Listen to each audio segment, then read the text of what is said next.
She was just a waitress, or so they thought. One shove into a pool uncovered a Harvard PhD in a plot to dismantle systemic discrimination. The Miami sun beat down, but inside the luxury resort, a different kind of heat was brewing. Honestly, I don't know what backwater you crawled out of, but we uphold certain standards here. People like you truly need to understand their place. Victoria Sterling's voice, sharp as her perfectly manicured nails gripping a champagne flute, cut through the poolside chatter. She glared at Kayla Jensen, a waitress who was simply dabbing spilled Prosecco from Victoria's expensive designer shoes. Kayla, ever calm, met her gaze. "My deepest apologies, ma'am. Don't you dare look me in the eye when you address me." The fide hissed, leaning in, her words dripping with a venom that promised pain. "Perhaps this will finally teach you some respect." Without a flicker of hesitation, Victoria seized Kayla's shoulders and shoved. A sickening splash echoed across the resort as Kayla tumbled backward into the shimmering blue pool. Her uniform ballooned around her, and gasps of shock rippled through the wealthy onlookers. Instantly, phone cameras appeared, flashing, recording. Victoria theatrically brushed off her hands, a sneer twisting her lips. "See?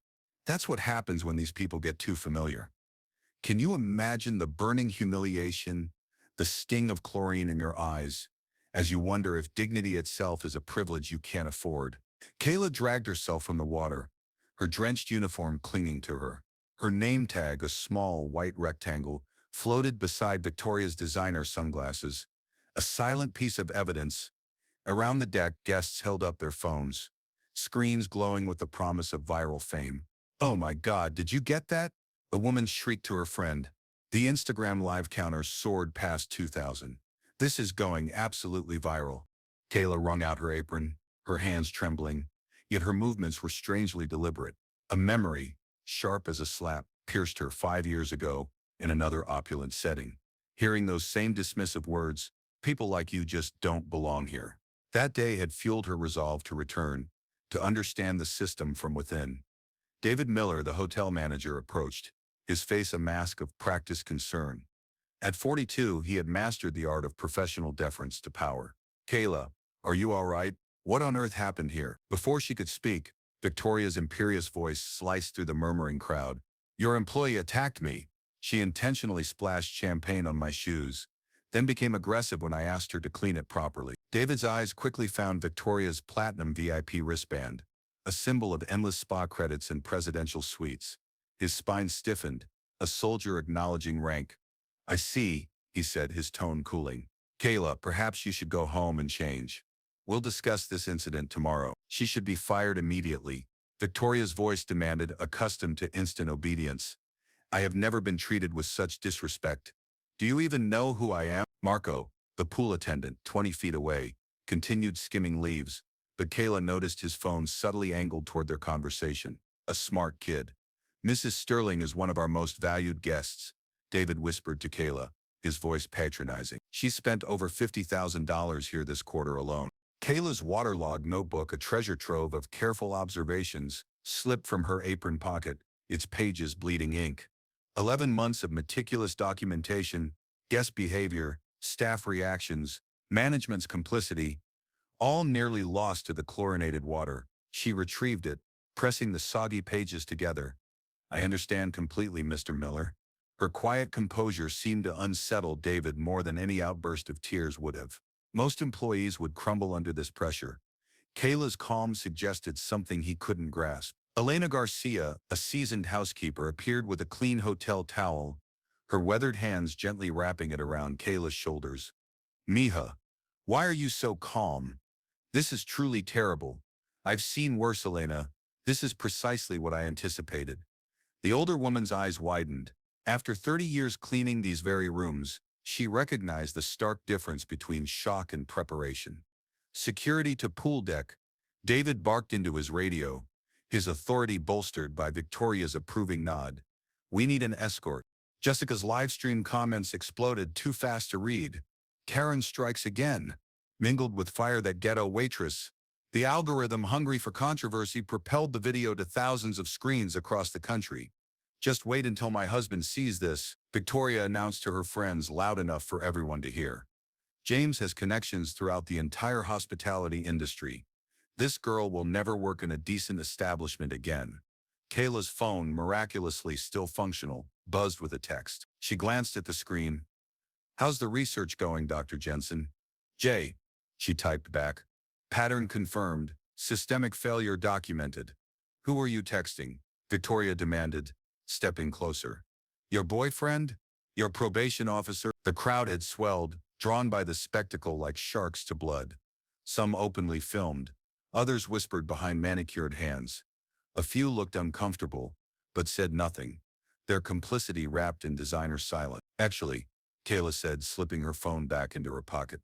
"My research partner. We've been studying workplace discrimination for nearly a year." Victoria let out a laugh, a brittle sound like breaking glass. "Research? Studying? Honey, the only thing you should be studying is how to properly serve your betters." David's radio crackled. Security en route to pool deck. Sarah Thompson, the young assistant manager, arrived first, breathless and eager, fresh from hospitality school. Her textbooks had taught her customer service that prioritized profit over people. "Mrs. Sterling, I am so incredibly sorry about this incident," Sarah gushed. "We'll make absolutely sure this employee is dealt with appropriately." "Dealt with?" Victoria's eyebrow arched. "She should be arrested for assault. Look at my shoes, they're ruined. These cost more than she makes in a month." Kayla continued taking notes, her pen somehow having survived the pool better than her dignity. She meticulously recorded exact quotes, timestamps, and witness reactions. This data would be invaluable. "Ma'am, you can't take notes during a disciplinary incident," Sarah protested. "Actually, I can." Kayla's voice remained steady. "It's not against any employment law." The comment hung in the air, a quiet challenge. How could a waitress know employment law? Two security guards, Marcus and another named James, arrived. Both were built like linebackers, but moved with practiced restraint. They'd seen incidents before, usually drunk guests, not staff members. "What's the situation?" Marcus asked David. "Employee misconduct. She needs to be escorted out while we investigate." Victoria pointed dramatically at Kayla. "She assaulted me, destroyed my property, and now she's harassing me with that notebook. I want her banned from the premises." Instagram comments scrolled faster. "Justice for Kayla battled fire her now." The hotel's Yelp reviews plummeted. One-star ratings appearing like digital vermin. David's phone buzzed incessantly with alerts from the social media team about the viral video. His face paled as the sheer magnitude of the situation sank in. "Kayla, you need to come with us," Marcus said quietly. "Unlike the managers, security dealt in facts, not politics. We'll sort this out in the office." As they walked toward the hotel, Kayla made one last note. The subject exhibits classic narcissistic power dynamics when challenged by a perceived lower-status individual. Behind them, Victoria held court with her friends, retelling the story with embellishments that grew more dramatic with each version. "The way she looked at me, so insolent, like she actually thought she was my equal." The HR office reeked of artificial lavender and shattered dreams. Kayla sat across from Patricia Hayes, a black woman in her 50s, whose sympathetic eyes couldn't quite hide her institutional loyalty. On the desk between them lay ominous, blank termination paperwork. "Kayla, honey, I've been doing this job for 20 years. Patricia's voice carried the heavy weight of compromise. "I've seen good people lose everything over situations like this." Through the window, they could see Victoria still holding court by the pool, her animated gestures growing more theatrical with each retelling. Her audience of wealthy wives nodded along, their judgment already cast. "Tell me what really happened," Patricia prompted, her pen hovering over the incident report. Kayla pulled out her waterlogged notebook, pages still damp but legible. "I documented 17 separate instances of discriminatory behavior today, even before the pool incident." "Would you like to see the data?" Patricia blinked. Most terminated employees begged or cried. They certainly didn't reference data. "Data? Kayla, you're a waitress. I'm conducting research on hospitality industry discrimination patterns." Kayla turned to a page marked with precise timestamps. "Mrs. Sterling's behavior follows predictable escalation patterns we've observed across 23 different establishments." The older woman leaned back, confusion replacing her rehearsed compassion. "Research? What on earth are you talking about?" Before Kayla could respond, David burst through the door, his face flushed with panic. "Patricia, we have a major problem. The video hit Twitter. Pool incident is trending." He thrust his phone toward them. The shaky footage showed Victoria's shove from 3 different angles, uploaded by guests who'd witnessed the assault. Comments flooded in faster than a burst dam. Karen behavior at its worst, battled with "this waitress got what she deserved." The online divide fell along predictable lines, those who recognized racism and those who vehemently refused to acknowledge it. "How bad is it?" Patricia asked, though David's expression already screamed the answer. "Booking cancellations are pouring in. Our main number is jammed with complaints. Corporate is demanding answers." He paced like a caged animal. "Mrs. Sterling is threatening a lawsuit if we don't fire Kayla immediately." Kayla continued writing, her pen scratching across the damp paper. She noted David's frantic body language, Patricia's conflicted expressions, the entire institutional machinery grinding toward its predetermined, cruel conclusion. "What are you writing now?" David snapped, observing how management responded to legal pressure versus moral obligation. Her clinical tone unnerved him. "It's fascinating, from a sociological perspective." David lunged for the notebook, but Kayla pulled it away smoothly. "That's private property, not on company time." "It isn't. Actually, under Florida labor law." "Stop." David's voice cracked, desperate. "Just stop with the legal talk. You're a waitress, not a lawyer." The assumption hung between them like suffocating smoke. Patricia shifted uncomfortably, recognizing the dangerous territory they were entering. Sarah Thompson appeared in the doorway, clutching her tablet like a shield. "Mr. Miller, Mrs. Sterling is demanding to speak with you. She says if Kayla isn't terminated in the next hour, her husband will pull their corporate account." "How much is that account worth?" Patricia asked quietly. $2.3 million annually," Sarah whispered, the number falling like a judge's gavel. Patricia's pen slowly moved toward the termination papers. Kayla's phone buzzed, a text from an unknown number. "Jonathan, it's time. I have everything we need," she typed back quickly. David caught a glimpse of the screen. "Who's Jonathan?" "Your boyfriend is coming to cause trouble." "My research partner." Kayla's smile was small but utterly unmistakable. "We've been studying this for 11 months. The quiet confidence in her voice sent a cold shiver up David's spine. Waitresses didn't have research partners. They had boyfriends and baby daddies and drama. Outside, Marco knocked on the window, holding up his phone and pointing toward the parking lot. A sleek black town car was pulling into the circular drive, a vehicle that screamed money and immense power. "Looks like your ride is here," David said dismissively. "Security will escort you to collect your things." Patricia hesitated, her pen still hovering. Something about Kayla's calm demeanor suggested she was missing crucial information. 20 years in HR had taught her to trust her instincts. "Kayla, before we finalize anything, is there something you want to tell us about your situation?" The question hung between them, a fragile lifeline. Kayla could reveal everything now, end the charade, protect herself. Instead, she closed her notebook and stood. "I think my documentation speaks for itself." She pulled a business card from her wallet, miraculously still intact after her pool dunking. "You might find this interesting." Patricia read the card, her eyes widening in disbelief.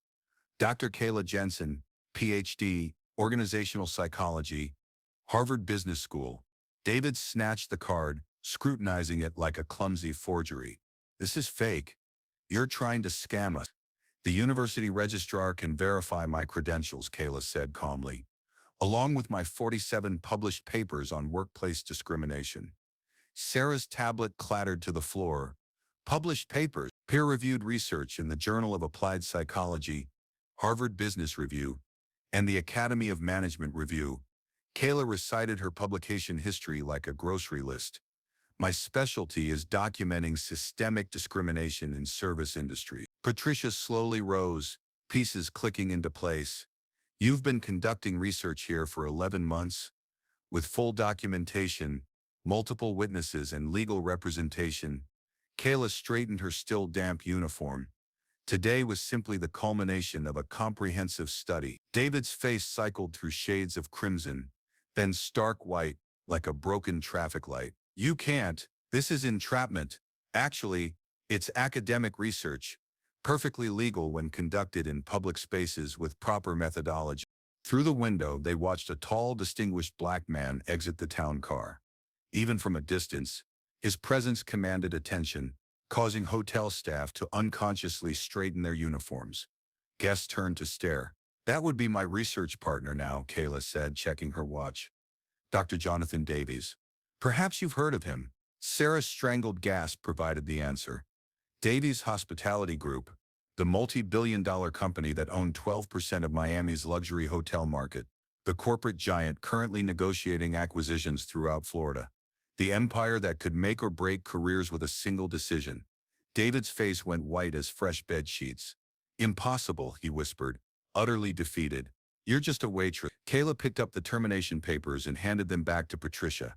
I think you'll want to reconsider this decision. Outside, Jonathan Davies approached the hotel entrance, his arrival sending ripples of recognition through the staff. The doorman nearly tripped over himself, opening the grand doors. Victoria, still regaling her friends with embellished tales of her triumph, remained blissfully unaware of the seismic shift in the atmosphere. She basked in the attention, oblivious that her 15 minutes of fame were about to become a lifetime of infamy. Should we call Miss Sterling? Sarah stammered, utterly lost. Kayla gathered her notebook, each page a testament to 11 months of meticulous documentation. I wouldn't worry about Mrs. Sterling. She's about to receive a very thorough education. The entire lobby fell silent as Jonathan Davies entered. His custom Italian suit, catching the afternoon light filtering through the crystal chandeliers. At 6 feet 3 inches, with distinguished silver threading his temples, he moved with the quiet authority of someone who had never needed to raise his voice to command attention. The doorman's hands trembled as he held the door. Good afternoon, Mr. Davies. We weren't expecting you today, a last-minute visit. Jonathan's smile was polite, but distant. I'm here to see my wife. The word hung in the air like a dropped bomb. Whispers rippled through the marble lobby as guests and staff struggled to process the implications. Wives of billionaires simply didn't work as waitresses, unless something truly extraordinary was unfolding. At the pool deck, Victoria continued her performance, completely oblivious to the impending storm just 50 yards away. The way she looked at me, so insolent, like she actually thought she was somebody important. Jessica held her phone higher, streaming the dramatic aftermath to her growing audience. The comments section exploded with speculation. Wait, is that Jonathan Davies? OMG, he's walking toward the pool. Inside the HR office, Patricia's hands trembled as she shredded the termination papers. David stared through the window, watching his career evaporate in real time. We need to stop this, he muttered, frantically reaching for his radio. Stop what? Kayla asked, her tone genuinely curious. A husband coming to check on his wife? Sarah backed against the wall, her hospitality school training offering no protocol for accidentally firing a billionaire's spouse. This can't be happening. This isn't real. Jonathan's path to the pool deck drew an ever-growing retinue of followers, staff members emerging from offices, guests abandoning their activities to witness whatever was about to unfold. The resort's usual rhythm stuttered and stalled. Marco spotted him first, instantly recognizing the man whose foundation had funded his younger sister's engineering scholarship. Mr. Davies, he jogged over, his phone still recording. Sir, I have footage of everything that happened to your wife. Thank you, Marco. Jonathan accepted the phone, his expression darkening as he watched Victoria's assault on Kayla. This will be very useful. Elena Garcia appeared at his elbow, her face flushed with indignation. Senor Davies, they treated her like garbage. That woman, she pushed your wife in the water like she was nothing.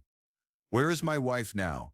Jonathan's voice remained calm, but something dangerous flickered in his eyes. HR office, Elena pointed. They're going to fire her after what that witch did. Jonathan nodded his thanks.